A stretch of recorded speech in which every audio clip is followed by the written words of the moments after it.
नमस्कार, आपण पाहताय कोकणचं नंबर 1 महा चॅनल कोकण सात लाईव्ह. बातमीपत्रात आपलं स्वागत. सुरुवात करूया हेडलाईन्सनं.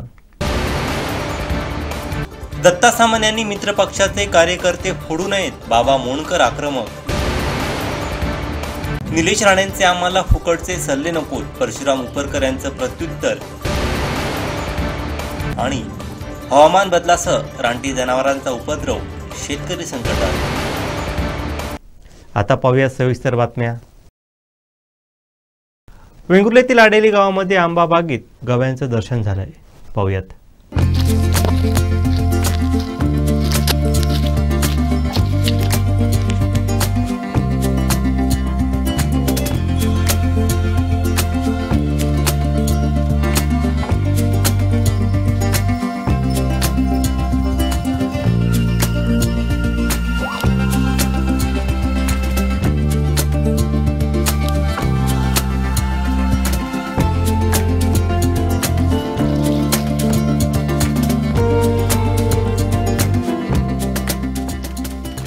काही होऊ द्या, गुंडांच्या जीवावरती सत्ता आली पाहिजे, अशी खरमरीत टीका मराठा नेते मनोज जरांगे पाटील यांनी अजित पवार आणि देवेंद्र फडणवीस यांच्यावर केली आहे. पाहूयात. दादा, कोकाटेंच्या वक्तव्य आणि रमीच्या व्हिडिओ नंतर त्यांचं जे आहे ते राजीनाम्याचे संकेत जे आहे ते अजित पवारांनी दिले. मंगळवारपर्यंत निर्णय होणार, मात्र आता पुन्हा धनंजय मुंडेंची एंट्री होण्याची शक्यता आहे, असेही संकेत त्यांनी दिले. मी तुम्हाला मगाशी सांगितलं की त्यांचा का राजकीय प्रश्न आहे, द्यायचं नाही द्यायचं, कोणाला मंत्रिपद द्यायचं, काय करायचं ते त्यांचा वैयक्तिक प्रश्न आहे. त्यामुळे आम्हाला त्याच्यात पडायची काय गरज पण नाही. त्यांचा तो वैयक्तिक निर्णय ते पक्षाचा आहे, त्यांच्या सरकारमधल्या तिन्ही पक्षाचा आहे आणि ते सत्ताधाऱ्यांचा आहे. त्याच्याशी आम्हाला देणं घेणं नाही. परंतु एक प्रथमदर्शनी त्याच्यातून असं दिसतंय की अजितदादांना आणि फडणवीस साहेबांना बक्षिसी द्यायची असेल त्यांना, की महादेवभाई मुंडेचा जो खून झाला आणि त्यांचं जे ते रक्त च्या थारोळ्यात पडलेले महादेवभाई, ते झालेले वारं आणि ते कार्यकर्ते सगळे याचे आहेत, म्हणून एखाद्या वेळेस एकही आरोपी आणखी अटक झाला नाही. म्हणजे तो किती चतुर्बुद्धीनं खून करायला लावतो. संतोषभाई देशमुखांचा किती चतुर पद्धतीनं खून केला, तो कसा यशस्वी त्याच्यातून बाहेर पडतो. त्यांना गर्व वाटत असेल एखाद्या वेळेस खून पचवतो, ते बापू आंधळेचा खून पचवला. असे शेकडो खून आहेत, अशी माहिती मला आता मिळायला लागली की शेकडो खून आहेत त्यांनी ह्या 10-5 वर्षात केलेले. त्यावेळी एखाद्या वेळेस अजितदादाला आणि त्या फडणवीस साहेबांना वाटलं असं की चांगला आहे, कळून देत नाही, मस्त खून करतो, अशी माणसं पाहिजेत आपल्यात. कारण गुंडाच्या जीवावर सत्ता आली पाहिजे, गोरगरीब जनतेला न्याय नाही मिळाला पाहिजे. ते महादेव मुंडेच्या पत्नी त्या ताई रात्रंदिवस 1-1 लेकरं घेऊन इकडे तिकडे फिरतायत की माझा नवरा मारलाय कोणी. आता त्यांनी नाव घेतले सरळ सरळ, हे आरोपी आहेत. नाव घेतलेले असताना सुद्धा आरोपी अटक होत नाहीत. मग आता याला काय म्हणावं? या महाराष्ट्रात मुख्यमंत्री आहे का नाही, गृहमंत्री आहे का नाही या राज्याला, उपमुख्यमंत्री पालकमंत्री आहे का नाही या राज्याला, असा संदेश आता जायला लागलाय. त्याच्यात वरून भर म्हणून त्यांना वाटत असेल की द्या बक्षीस, याला चांगले खून करतोय, हो न्याय मिळून देत नाही, सख्या भाऊजाईला पण दिला पाहिजे, संतोष भाईलाही न्याय मिळू देत नाही. आतापर्यंत माया दाखवायची असती तर आतापर्यंत त्या कुटुंबाकडे गेले असते आणि सांगितलं पण असतं. कुणाचं मंत्रिपदाला त्यांना विरोध करायचे काहीच कारण नाही. पण त्यांनी त्या मुंडे कुटुंबाकडे जायला पाहिजे होतं की तुमचा जो माणसाचा खून झालाय तो माझाच भाऊ होता, मी सगळे आरोपी आजची आज अटक करायला लावतोय, मग ते माझ्या घरातले जरी असले तरी मी अटकच करायला लावी. जर तुम्ही आता त्याला 2 वर्ष होते तिकडे फिरकले सुद्धा नाही, त्या ताईच्या डोळ्याचे अश्रू सुद्धा पुसले नाहीत, इतका खून पचवलाय, जात नाही मनुष्याचा अर्थ काय होतो माहितीये का तुम्हाला? ज्या अर्थी माणूस जात नाही त्या अर्थी आपलेच लोक कुणीतरी त्या हत्याकांडात असतात म्हणून माणूस जात नसतो. आणि यांना किती दिवस ते गुंड सांभाळायचे, पण भाऊजाई सांभाळायचे नाही, किंवा आपले भाऊ सांभाळायचे नाहीत, किंवा जिल्ह्यातली जनता सांभाळायची नाही. हे क्रूरपणानं हत्या घडून आणल्या म्हणून बक्षीस द्यायची असं. मुंबईत मराठी चित्रपटांना स्क्रीन मिळत नसल्याच्या मुद्द्यावर संदीप देशपांडे काय म्हणाले, पाहूयात. आज जवळपास 7 विभागाध्यक्षांची नव्याने नियुक्ती झालेली आहे. काही तिथे बदल करणं अपेक्षित होतं. जबाबदाऱ्यांचा बदल आहे. याच्यामध्ये जे आधीचे विभागाध्यक्ष त्यांना नवीन जबाबदाऱ्या दिल्या जातील आणि त्यांच्या जागी नवीन विभागाध्यक्ष नेमलेले आहेत. याचा निर्णय आज सन्माननीय राजसाहेबांनी केला. या नवीन विभागाध्यक्षांचा काही कार्यशाळा परत होणार आहे का? त्यांच्याबरोबरच्या बैठका अजून होणार? बैठका तर चालूच आहेत आणि पुढच्या आठवड्यापासून शहराध्यक्ष मी स्वतः, उपशहराध्यक्ष आणि विभागाध्यक्ष आणि त्या विभागातले गटाध्यक्ष, उपशाखाध्यक्ष यांच्या बैठका चालू होणार. ज्या विभागात होणारा मेळावा रद्द झाल्याची माहिती आहे. रद्द न झालाय, पोस्टपोन झालाय, त्याची तारीख पुढे ढकलली. ज्या विभागाध्यक्षांच्या जागेवर नव्या विभागाध्यक्षांची वर्णी लावलेली आहे, त्या आधीच्या विभागाध्यक्षांना काय नेमकं त्यांना वेगळी जबाबदारी सन्माननीय राजसाहेब ठरवतील त्याप्रमाणे देण्यात येईल. नेमकं कारण काय का वेगळ्या कारणास्तव त्यांची पक्षामध्ये बदल हे तुम्हाला सांगितलेलं होणार आहे, त्याप्रमाणे बदल सन्माननीय राजसाहेबांनी केलेले आहे.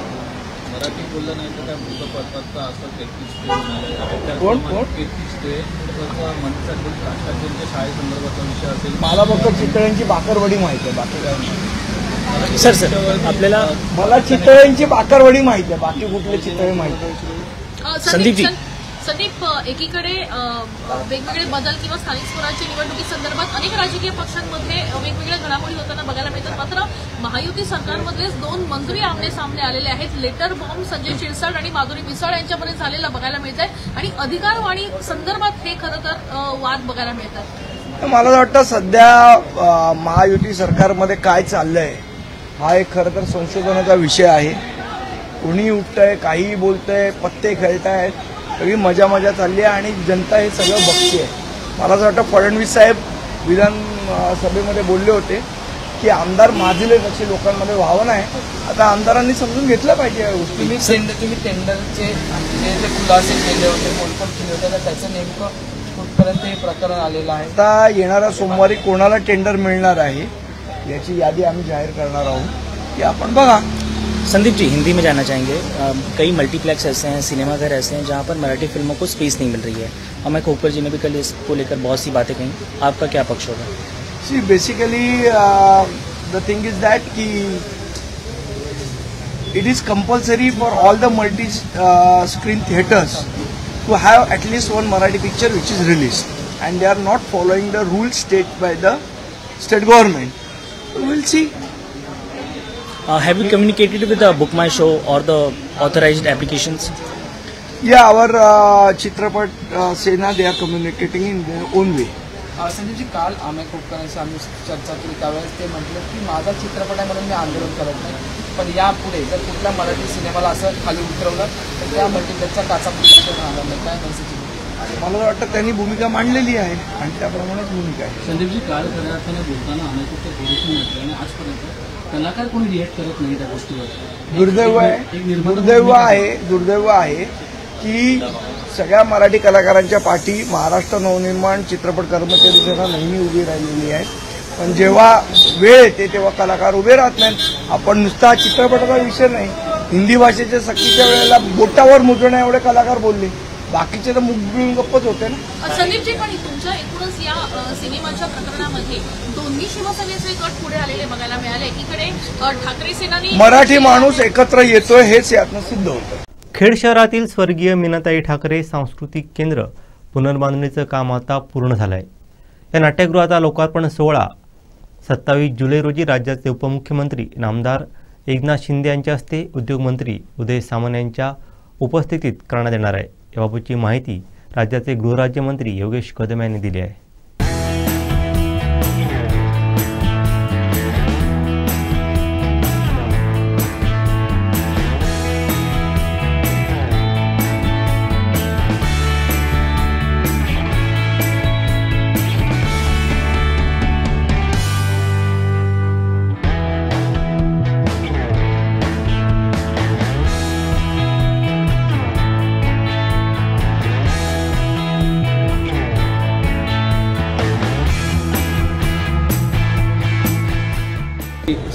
सत्तावीस जुलैला माननीय रामदासभाईंच्या वाढदिवसाच्या निमित्ताने माननीय रामदासभाईंनीच 16 वर्षापूर्वी चालू केलेले नाट्यगृह मध्यंतरी ते नादुरुस्त झालं होतं. जवळपास ते 8-9 वर्ष बंद होतं आणि आज 27 तारखेपासून ते पुन्हा माननीय एकनाथ शिंदे साहेबांच्या हस्ते उद्घाटन होऊन ते रसिक प्रेक्षकांसाठी खुलं होतं आहे, खेडच्या आणि कोकणवासियांसाठी खुलं होतं आहे. नक्कीच मनामध्ये एक समाधान आहे.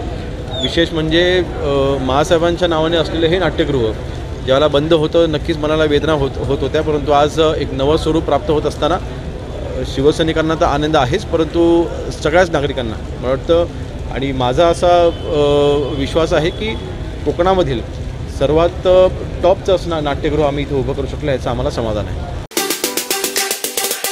भारतीय जनता पार्टी मालवणच्या वतीने आज एका संघटनात्मक गांभीर्य मित्रपक्षांना नसल्यामुळे एक नाविलाजाने आपल्या माध्यमासमोर आम्हाला यावं लागलं. लोकसभा विधानसभा निवडणूक ही भारतीय जनता पार्टी आणि मित्रपक्षाने महायुतीच्या माध्यमातून इलेक्शन प्रक्रियेमध्ये देशात आणि राज्यात घवघवीत यश प्राप्त झालं. त्याच पद्धतीने सिंधुदुर्ग जिल्ह्यात देखील आमचे नेते सन्माननीय नारायण राणे साहेब हे लोकसभेमध्ये खासदार म्हणून निवडून गेले आणि विधानसभेमध्ये देखील कुडाळ मालवण मतदारसंघामध्ये पक्षांतर ठरलेल्या मित्रपक्षामध्ये ठरलेल्या ऐनवेळी युतीच्या निर्णयामध्ये भारतीय जनता पार्टीमध्ये सलग 4 वर्ष काम करणारा नेता मित्रपक्षाच्या आणि महायुतीच्या ठरलेल्या निकषाप्रमाणे शिवसेनेमध्ये प्रवेश करून महायुतीच्या माध्यमातून विजयी झाले. जिल्ह्यामध्ये गेल्या वर्षभरामध्ये महायुतीच्या माध्यमातून आश्वासक गेले 10 वर्षाचा जो बॅकलॉग होता या कुडाळ मालवण मतदारसंघाचा, हा आश्वासक बॅकलॉग भरून काढण्याचं काम सन्माननीय नारायण राणे साहेब असतील आणि स्थानिक आमदार निलेश राणे साहेब यांच्या माध्यमातून एका वेगळ्या दर्जावर हा मतदारसंघ पुढे नेण्याचं काम चालू आहे. पण या सगळ्यामध्ये जेव्हा आता सातत्याने काही दिवस पेपरच्या माध्यमातून कार्यकर्त्यांच्या समन्वयातून काही गोष्टी समोर येत आहेत आणि ते सत्य जनतेसमोर आणणं गरजेचं आहे. महायुतीमध्ये मित्रपक्ष म्हणून जी शिवसेना आहे त्याचे जे जिल्हाध्यक्ष दत्ता सामंत आहेत, यांनी गेल्या काही दिवसामध्ये ज्या पद्धतीने उबाटांची लोक दांगून भारतीय जनता पार्टीमध्ये काम करणारे कार्यकर्ते वेगवेगळ्या प्रकारची आश्वासने, प्रलोभने, विकास कामांच्या बद्दल चुकीचं काहीतरी त्यांना सांगून दोन्ही पक्ष एकच आहेत असं वेगवेगळी कारणं देऊन ज्या पद्धतीने त्यांचा शिवसेनेमध्ये जो प्रवेश घेऊन त्यांना नियुक्तीपत्र देण्याचा जो सपाटा चालू आहे, ते 100% युतीच्या समन्वयासाठी ही गोष्ट चुकीची आहे. जेव्हा संघटनेमध्ये मंडल अध्यक्ष असो, जिल्हाध्यक्ष असो, ही पार्टीची भूमिका प्रेझेंट करत असतो. दत्ता सामंत ज्या पद्धतीने शिवसेनेच्या माध्यमातून जे काय गोष्टी त्यांनी चालू केलेल्या आहेत, भारतीय जनता पार्टीचा सन्माननीय राणे साहेबांबरोबर भारतीय जनता पार्टीमध्ये आलेल्या कार्यकर्त्यांना आपलाच कार्यकर्ता समजून प्रत्येक वेळी त्या कार्यकर्त्याला घेऊन पद देणं, त्याच्याकडे एखादी जबाबदारी देणं, त्याला वेगवेगळे शब्दामध्ये अडकवणं, हे जे काय चालू आहे हे कुठेतरी थांबणं गरजेचं आहे. आणि या सगळ्या संदर्भात भारतीय जनता पार्टी मालवण मंडल अध्यक्ष म्हणून या सगळ्या गोष्टी सन्माननीय पालकमंत्री नितेशजी राणेसाहेब, सन्माननीय ह्या भागाचे खासदार नारायण राणेसाहेब, जिल्हाध्यक्ष आमचे प्रभाकर सावंत यांच्याकडे आम्ही लवकरात लवकर ह्या सगळ्या गोष्टी पोहोचवणार आहोत. परंतु गेल्या अनेक दिवसामध्ये ही जी काही खतखत चालू आहे, अशा प्रकारचे प्रवेश करून काय साधणार? आज येणाऱ्या स्थानिक स्वराज्य संस्थेच्या निवडणुकीमध्ये आज जनता कुठेतरी भारतीय जनता पार्टीसाठी एका म्हणजे भारतीय जनता पार्टीच्या विजयामध्ये स्वतः जनतेचा विजय अशा पद्धतीने जनता भारतीय जनता पार्टीकडे एका वेगळ्या अपेक्षेने बघते. अशावेळी मित्रपक्ष म्हणून देखील आम्ही समन्वयाने जेव्हा जिल्ह्यात काम करत असू, तालुक्यात, शहरात काम करत असू, तेव्हा दत्ता सामंत सारख्या व्यक्तीने तर म्हणजे राणे फॅमिलीशी जोडलेली ही व्यक्ती आहे. इथे एका बाजूने खासदार असलेल्या नारायण राणे साहेबांची माणसं, भारतीय जनता पार्टीची माणसं आपल्याकडे घेऊन जाणं हे खरं म्हणजे चुकीचं आहे. आज किनारपट्टीचा भाग असेल, वेगवेगळ्या पद्धतीने वेगवेगळी कामं जी कामं एका प्रक्रियेमधून सन्माननीय पालकमंत्री करत आहेत, पालकमंत्र्यांबद्दल गैरसमज पसरवणं की बाबा सगळी कामं माझ्याशिवाय कोण करणार नाही, माझे राणे फॅमिलीची बरोबर मोठे संबंध आहेत. अरे पण हे काय चाललंय? भारतीय जनता पार्टीने, सन्माननीय मुख्यमंत्री देवेंद्र फडणवीस साहेबांनी एवढी मोठी जबाबदारी, आज सगळ्यात मोठं महाराष्ट्रामध्ये सन्माननीय नारायण राणे साहेबांनंतर पहिल्यांदा बंदर आणि पोर्ट मिनिस्ट्री, बंदर खातं आणि मत्स्य व्यवसाय खातं, हे खातं सन्माननीय नितेश राणे साहेबांना दिलेलं आहे. त्या माध्यमातून ह्या कोकणाचा सर्वांगीण विकास, सिंधुदुर्गाचा सर्वांगीण विकास करण्याचं ध्येय हे जर भारतीय जनता पार्टीने स्वीकारलं असेल तर त्याच्यामध्ये दत्ता सामंतांनी स्वतःला वाटेल तसा अर्थ देऊन जर कुठेतरी महायुती जर कलुषित करत असतील आणि ह्याच्यातून जर काही वेगळे परिणाम उद्भवणार असतील तर ह्याला येणाऱ्या काळामध्ये सन्माननीय दत्ता सामंतच जबाबदार असतील. कारण अनेक गोष्टी, काही गोष्टी कार्यकर्ते जेव्हा फोन करतात तर कार्यकर्त्याला सांगितलं जातं ज्याला आमच्याकडे जो पदाधिकारी आहे, तर म्हणजे युती धर्मामध्ये जो पदाधिकारी भारतीय जनता पार्टीच्या कार्यकारिणीमध्ये समाविष्ट आहे अशा पदाधिकाऱ्याला मित्र पक्षाने कुठल्याही पदावर घेणं हे संवैधानिक दृष्ट्या आणि योग्यच नाही आहे. अनेक दिवस ह्या सगळ्या गोष्टी फोनच्या माध्यमातून, त्यांच्याशी जोडलेल्या माणसांच्या माध्यमातून आम्ही हे सांगण्याचा प्रयत्न करतो, पण एक वस्तुस्थिती बघितली तर या माणसांना त्याचा काडीचाही फरक पडत नाही. मान्य आहे की राणेसाहेब हे सिंधुदुर्गाच्या डेव्हलपमेंटमध्ये खूप मोठा राणेसाहेबांचा, सन्माननीय नारायण राणे साहेबांचा हातभार आहे. पण राणेसाहेब खासदार असताना त्यांच्याच पक्षांच्या लोकांना तुम्ही तुमच्या मित्रपक्षामध्ये, शिवसेनेमध्ये स्वतःचं काहीतरी कॅटलॉग भरण्यासाठी, स्वतःचं प्रगती पुस्तक भरण्यासाठी जर तुम्ही वापरत असाल तर ही गोष्ट ह्या क्षणापासून थांबवणं गरजेचं आहे.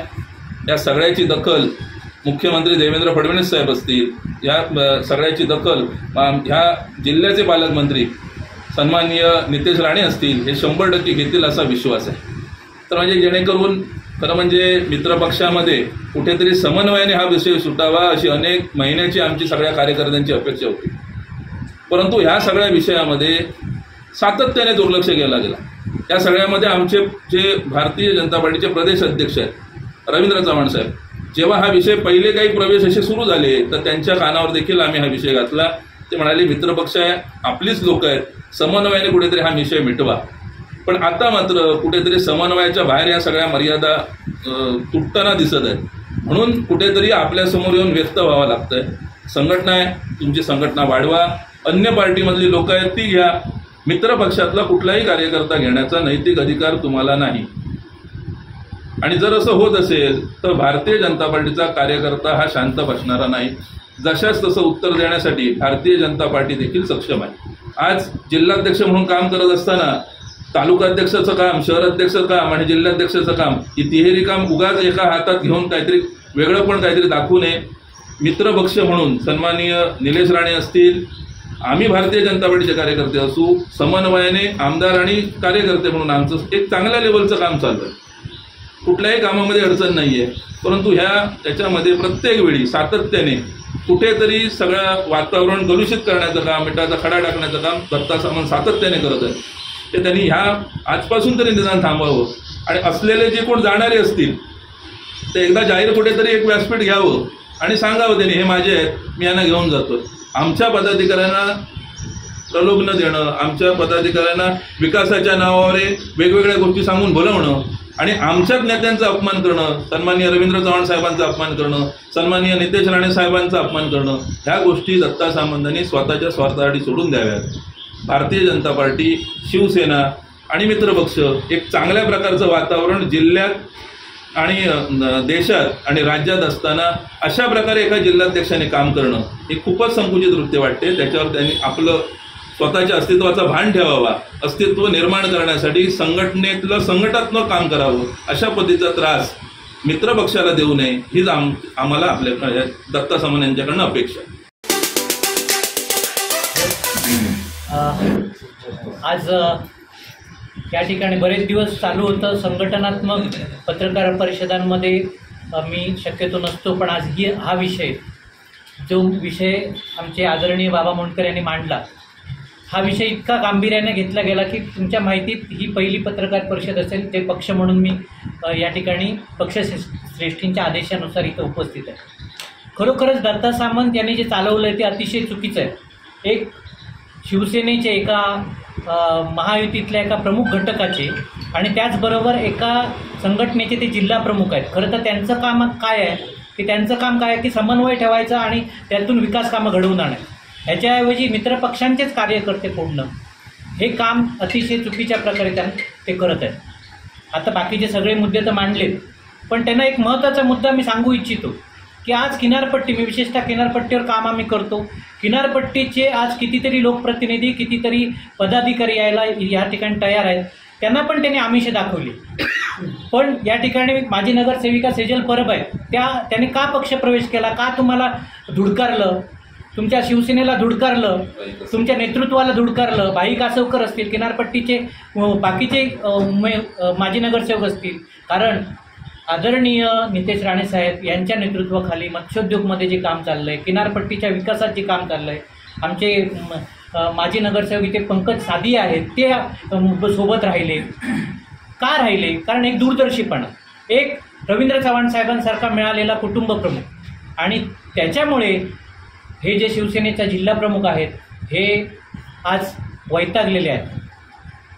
आज किनारपट्टीचे इथे कित्येक वर्ष नेतृत्व केले सुदेश आचरेकर आहेत, ते पण भारतीय जनता पार्टीबरोबर या ठिकाणी आहेत. हे काय आहेत ह्याचं आत्मपरीक्षण स्वतः करा. उगाच कार्यकर्ते फोडून, कार्यकर्ते तर जाणार नाहीत, प्रलोभनाला भुलणार नाहीत, कारण आमच्यापर्यंत ते भुलले असते तर आमच्यापर्यंत हा विषय आला नसता. त्यांनी भारतीय जनता पार्टी हा जगातला, आम्ही छोटे कार्यकर्ते आहोत, पण भारतीय जनता पार्टी हा जगातला सर्वात मोठा पक्ष आहे. मी सांगू इच्छितो दत्ताजी सामंतना, ते सिनियर आहेत, की तो त्यांना कधी कवेत घेईल हे त्यांना पण कळणार नाही. त्यामुळे पक्षाचे, भारतीय जनता पार्टीचे कार्यकर्ते फोडून महायुतीमध्ये मिठाचा खडा टाकण्याचं काम करू नये. स्थानिक स्वराज्य संस्था निवडणुका समोर आहेत, वरिष्ठ पातळीवरनं त्यांना योग्य समज देण्यात येईल. मुख्यमंत्र्यांपर्यंत हा विषय पोचला आहे, पालकमंत्र्यांनी पण याची दखल अतिशय गांभीर्याने घेतलेली आहे. तर आम्ही सर्व ह्या पत्रकार परिषदेच्या माध्यमातून परत एकदा सांगतो, बाबा मोंडकर यांनी सर्व मुद्दे मांडलेत की त्यांनी हा विषय अतिशय गांभीर्याने घ्यावा आणि आपलं वर्तन सुधारावं, एवढं आपल्या माध्यमातून मी सांगतो. धन्यवाद. जगन्नाथ गंगाराम पेडणेकर ज्वेलर्स कडून वेंगुर्ला मंगलमूर्ती हॉल इथं दागिन्यांचे भव्य प्रदर्शन आयोजित करण्यात आलंय.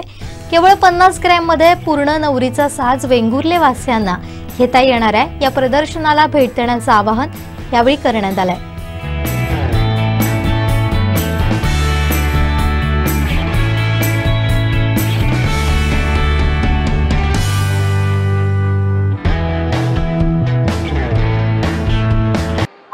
नमस्कार. जगन्नाथ गंगाराम पेडणेकर ज्वेलर्स खास वेंगुर्ला वासियांसाठी घेऊन आलोत आम्ही भव्य सोन्याचं आणि चांदीचं, हिऱ्यांच्या, मोत्यांच्या दागिन्यांचं भव्य प्रदर्शन आणि विक्री वेंगुर्ला येथे नगरपालिकेसमोर. आमची खासियत अशी आहे की आम्ही लाईट वेट दागिने आम्ही स्वतः तयार केलेले आहेत, कारण आता रेट एवढा वाढला आहे की लोकांना दागिने घेणं शक्य होणार नाही आहे, कारण लाखाच्या वर भाव गेलाय. सो आमच्याकडे ही स्पेशालिटी अशी आहे की दिसायला दागिने मोठे आहेत, वजनाला कमी आहेत.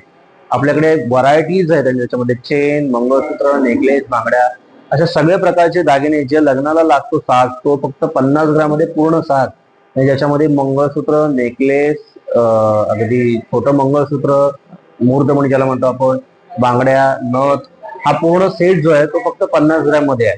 जो आमच्याकडे आता सगळ्या दुकान, म्हणजे आमच्या जवळपासची सगळी दुकानं आहेत ते सगळीकडे अवेलेबल आहे आणि एक्झिबिशनसाठी पण आमच्याकडे आता अवेलेबल आहे.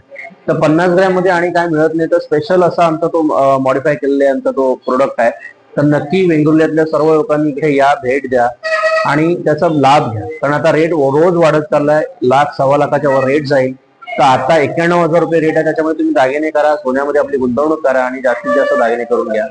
त्याच्यामध्ये अजून एक तुम्हाला बेनिफिट असं आहे की तुमचे जे जुने दागिने आहेत, जे तुमचे पूर्वीचे दागिने असतील, तर ते आम्ही एक्सचेंज मध्ये घेतो आणि त्याच्या बदल्यात तुम्हाला हॉलमार्कचे दागिने देतो. कारण तुमच्या जुन्या दागिन्यांना, जे तुमचे पूर्वीचे दागिने, त्यांना पूर्ण चालू भाव, जो बोर्डावर रेट असेल तो चालू भाव तुमचे दागिने चेक करून देतो आणि नवीन दागिने त्याच्यामध्ये हॉलमार्कचे दागिने तुम्हाला मिळतात. तर ह्या योजनेचा लाभ घ्या. आणि 2 दिवस अजून पुढचं आमचं एक्झिबिशन इथे आहे, मंगलमूर्ती हॉल, मुथूट फायनान्सच्या समोर नगरपालिकेच्या शेजारी. या नक्की भेट द्या आणि भरपूर खरेदी करा.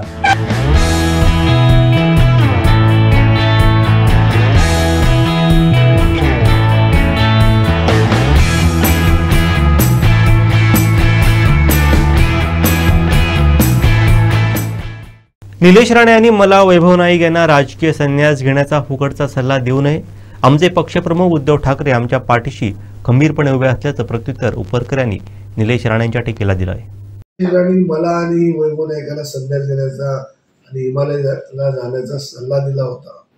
खऱ्या अर्थाने निलेश राणेंनी निवडणुकीपुरती ट्विट करून आपण संन्यास घेणार आणि आपण हिमालयात का गेले नाही त्यावेळी तो संन्यास घेतला होता. तो स्वतःच्या स्वार्थासाठी कुठेतरी तिकीट मिळवण्यासाठी ह्या पक्षातून नाही तर त्या पक्षातून तिकीट मिळवण्यासाठी आणि ते तिकीट मिळवले. एक भाऊ एका पक्षात, दुसरा भाऊ दुसऱ्या पक्षातून तिकीट मिळवले, निवडून पैसे देऊन वाटले. तरी ज्या कारणासाठी निलेश राणेंनी ट्विट केलं होतं की ते होते रवींद्र चव्हाणच्या जाचाला कंटाळून आपण राजकारणातून निवृत्त होतो असा तो विषय होता. पण त्यावेळी ते हिमालयात का गेले नाही? त्यावेळी हिमालयात जाण्याची गरज होती. खऱ्या अर्थाने त्यांनी ते निवडणूक तिकीट मिळावं म्हणूनच लढले.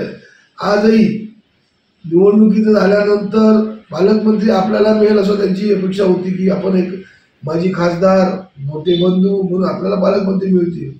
पण आपल्या छोट्या भावाला पालकमंत्री दिल्यानंतर त्यांच्या मनामध्ये सल राहिलेली आहे.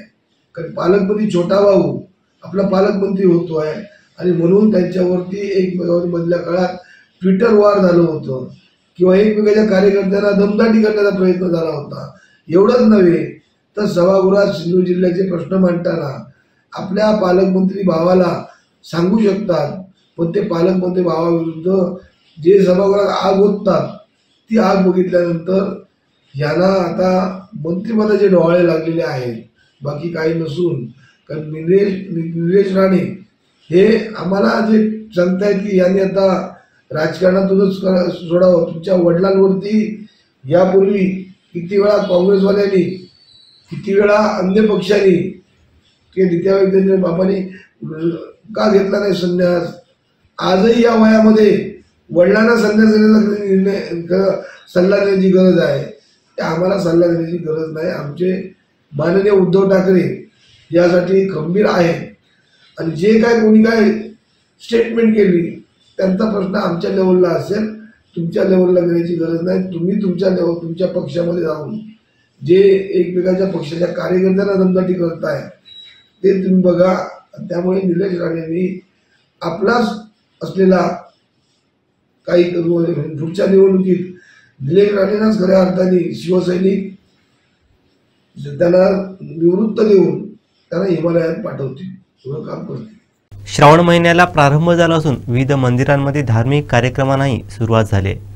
श्रावण महिन्याच्या पहिल्याच दिवशी वेंगुर्ल्याची ग्रामदैवत श्रीदेवी सातेरी मंदिरात सुगंधी चाफ्यांच्या फुलांची आरास करण्यात आली आहे. पिवळ्या व पांढऱ्या चाफ्याच्या 5000 फुलांपासून ही आरास करण्यात आली आहे.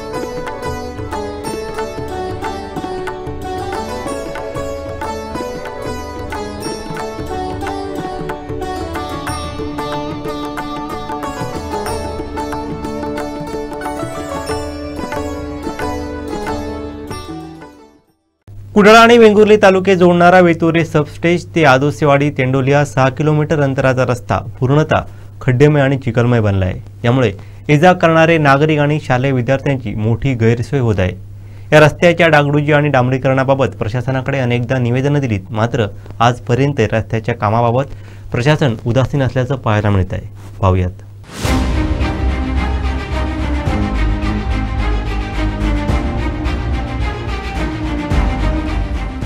वेतुरे सबस्टेज ते आदोसेवाडी हा 6 किलोमीटर अंतराचा रस्ता 18 वर्षांपूर्वी बनवण्यात आला. मात्र त्यानंतर या रस्त्याच्या डागडुजीकडे प्रशासनानं ढुंकूनही बघितलं नाही. त्यामुळे हा रस्ता खड्डेमय आणि चिखलमय बनला.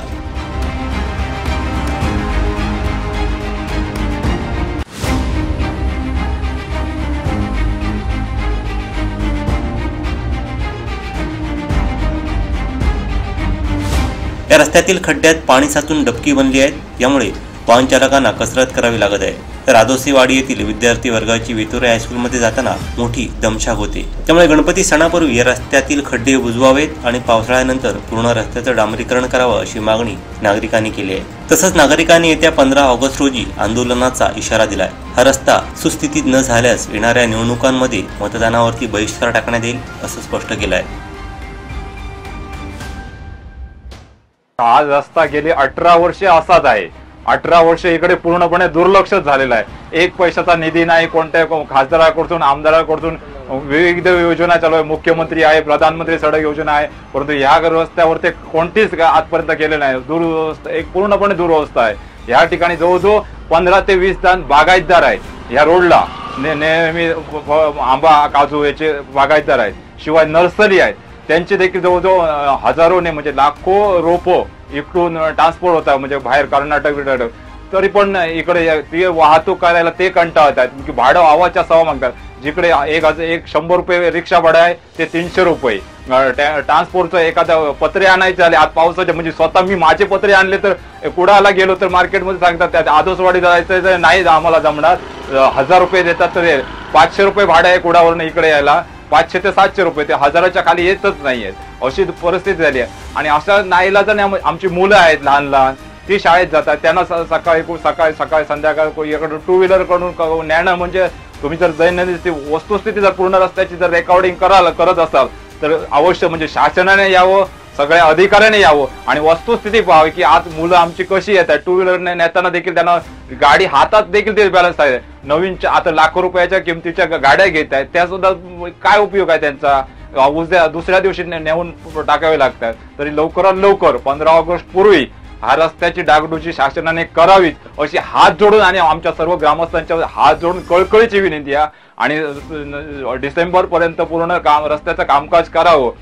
नपेक्षा येणाऱ्या स्थानिक स्वराज्य संस्थांच्या आम्ही नक्कीच बहिष्कार, निवडणुकांवरती बहिष्कार घालणार आहोत.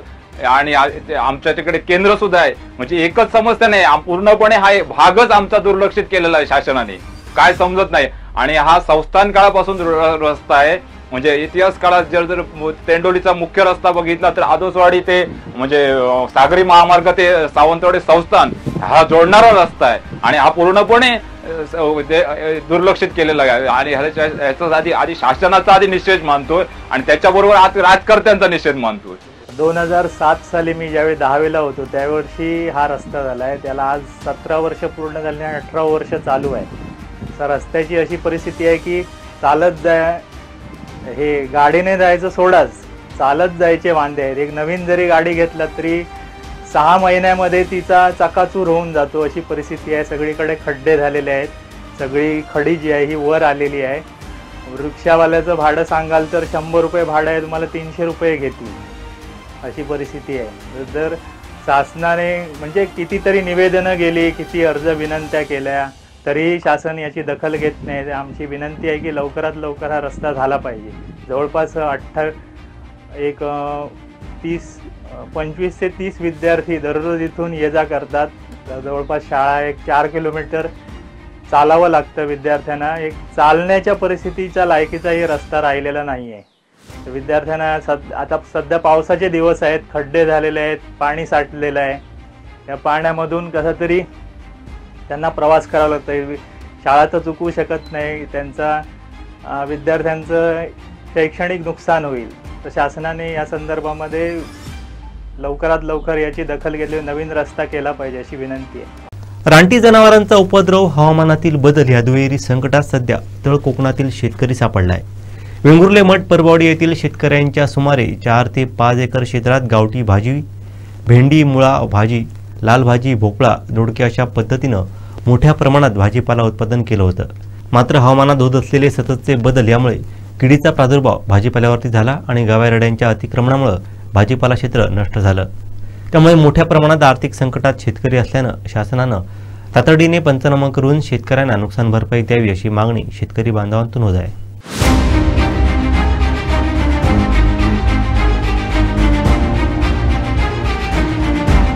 गेले काही दिवस सातत्याने पडणारा पाऊस व त्याचबरोबर जंगली रानटी गवारेडा यांच्या अतिक्रमणामुळे तळ कोकणातील भाजीपाला उत्पादक शेतकरी अडचणीत सापडला आहे. सततच्या पावसामुळे भाजीपाला कुजणे प्रक्रिया होते. त्याचबरोबर गवारेड्यांसारख्या वन्य प्राण्यांच्या आक्रमणामुळे भाजीपाल्याची नासधूस झाल्यानं शेतकरी आर्थिक संकटात सापडला आहे. वेंगुर्ला तालुक्यात मठ, वेतोरे व पंचक्रोशी भागात मोठ्या प्रमाणात भाजीपाला शेती केली जाते.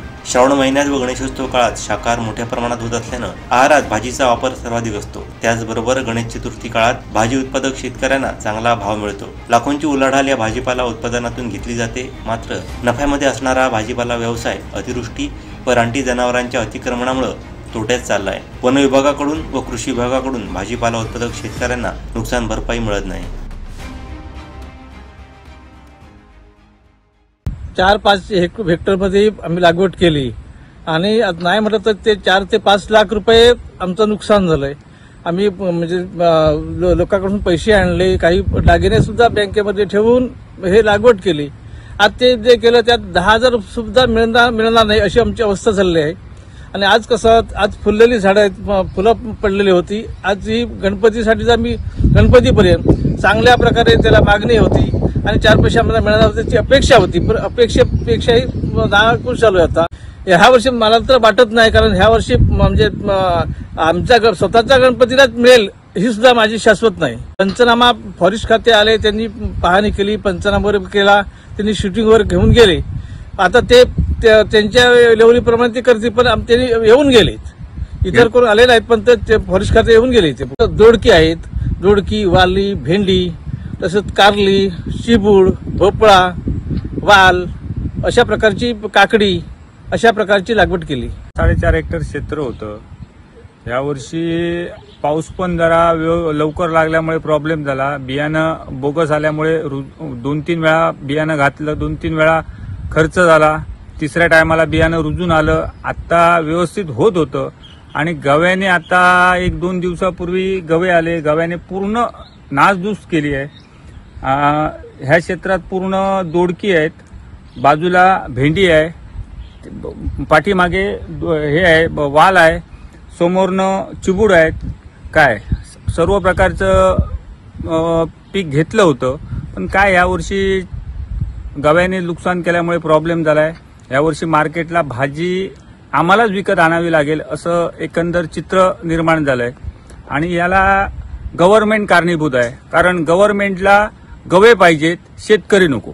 भाजप जिल्हा सरचिटणीस संदीप साटम यांनी शनिवारी कणकवली शहर मंडल कार्यकारिणी जाहीर केली. कणकवली तालुकाध्यक्ष मिलिंद मेसरी यांनी नव्या कार्यकारिणीची माहिती दिली. पार्टीच्या घटनेप्रमाणे प्रदेशाध्यक्ष निवडीनंतर जिल्हाध्यक्ष निवड आणि जिल्हाध्यक्ष निवडीनंतर मंडळाच्या अध्यक्षांची निवड प्रक्रिया पूर्ण झालेली आहे. आणि त्यानंतर प्रत्येक मंडळामधील मंडळ कार्यकारिणी, तालुका कार्यकारिणी जाहीर करण्यासाठी आपण सर्वजण या ठिकाणी एकत्र जमलो आहे. खरं तर मागील सर्वच तालुका कार्यकारिणीचे पदाधिकारी असतील त्यांनी उत्कृष्टरित्या काम करून जो मागील निवडणुकांमध्ये रिझल्ट दिला त्याबद्दल मी मनापासून त्यांचं सगळ्यांचं अभिनंदन आणि आभार मानतो. प्रदेशाचे अध्यक्ष सन्माननीय रवींद्र चव्हाण साहेब, आमचे सर्वांचे नेते खासदार सन्माननीय राणेसाहेब, या जिल्ह्याचे पालकमंत्री सन्माननीय नितेशजी राणेसाहेब, या जिल्ह्याचे जिल्हाध्यक्ष सन्माननीय प्रभाकरजी सावंतसाहेब यांच्या आदेशावरून आज आपण कणकवली शहर मंडळाची कार्यकारिणी जाहीर करतोय. खरं तर सकाळपासून आज त्या दिवसात कणकवली विधानसभेच्या पडेल, देवगड, कणकवली ग्रामीण या सर्वांचीच तालुका कार्यकारिणी जाहीर झाल्या आहेत आणि त्याचाच एक भाग आज आपण कणकवली शहरची आताही कार्यकारिणी जाहीर करतोय.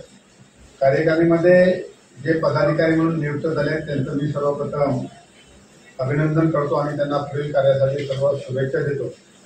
परंतु आता तुम्हाला सर्वांना माहिती आहे की भारतीय जनता पार्टीमध्ये सध्या येण्याचा ओघ जो आहे तो मोठ्या प्रमाणात आहे. त्या सर्वांना सामावून घेऊन, आपल्या जुन्या सर्व पदाधिकाऱ्यांना सामावून घेऊन ही तालुका कार्यकारिणी सर्व तयार केलेली आहे. आणि यामध्ये काही पदाधिकारी आणि काही कार्यकर्ते, प्रमुख कार्यकर्ते यांचा समावेश अजून झाला नसेल, पण पुढील काळामध्ये असंख्य मोर्चा आपले जे आहेत, सर्व युवा मोर्चा असेल, महिला मोर्चा असेल, सर्व सेल असतील, ST सेल असेल, त्या सर्वच कार्यकारिणीमध्ये त्यांना संधी मिळणार आहे. म्हणजे सांगण्याचा मुद्दा महत्त्वाचा असा आहे की प्रत्येक पदाधिकाऱ्यावरती, प्रत्येक कार्यकर्त्यावरती पक्षाची जबाबदारी ही निश्चितच केली जाणार आहे किंवा निश्चितच येणार आहे. तर येणाऱ्या काळामध्ये जिल्हा परिषद पंचायत समितीच्या निवडणुकांमध्ये 100% यश मिळवण्यासाठी आपण सर्वांनीच आजपासूनच कामाला लागावं ही आशा या निमित्ताने व्यक्त करतो. आणि पुन्हा एकदा या सर्वच नूतन कार्यकारिणीचं मी अभिनंदन, शुभेच्छा देतो त्यांना. आणि मी या मंडळाचे अध्यक्ष माझे सहकारी मित्र मिलिंद मेत्रे यांना विनंती करतो त्यांनी ही तालुका कार्यकारिणी जाहीर करावी. मंडल उपाध्यक्ष संदीप आबाजी सावंत दानवडी, मंडल उपाध्यक्ष सुशील अशोक सावंत, त्यानंतर विजय दिगंबर भोगटे उपाध्यक्ष आणि चंद्रा तुर्फ बबलू सावंत उपाध्यक्ष.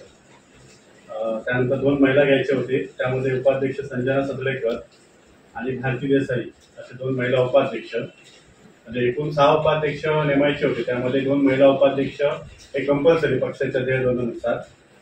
त्यामध्ये भारती देसाई कळसुली आणि संजना सदरेकर कणकोलीकर हे 2 महिला उपाध्यक्ष नेमणूक केली गेली.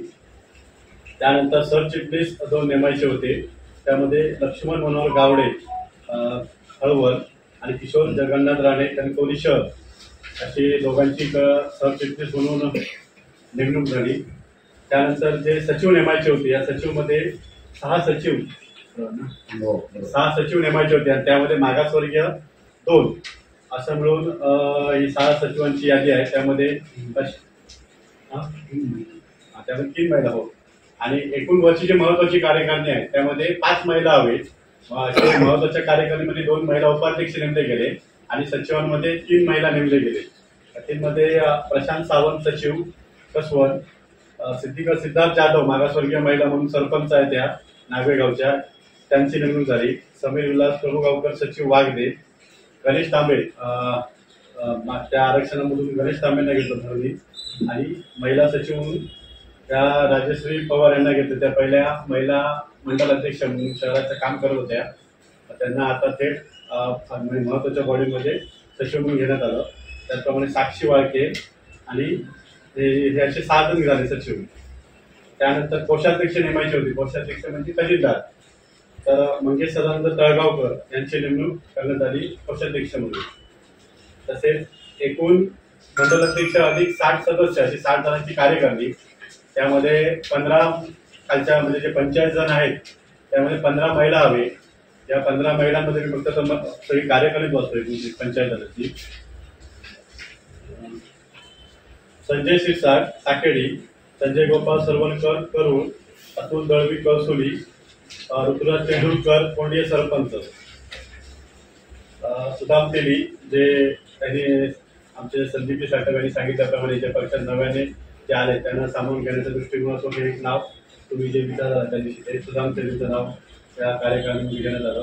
त्याप्रमाणे आनंद शिंदे, श्रीकृष्ण गाडवी, महेश शिरवलकर, संजय सावंत सांगवे सरपंच, भीमाशंकर वर्धेकर माजी सभापती, सुयोग मानगावकर, व्यंकटेश वारन, रामचंद्र घाडी, शशिकांत सावंत, बुलंद पटेल, सुधीर शशिकांत सावंत, अविनाश गिरकर सरपंच बेळणे, सुदर्शन नाईक उसरगाव, गौतम कुडकर, त्याचप्रमाणे सुशील कदम सरपंच तरंजळे, हेमंत तरोळेकर, प्रज्वल वर्धम, सुनील गाडेगावकर, संजय ठाकूर, संतोष गुरव.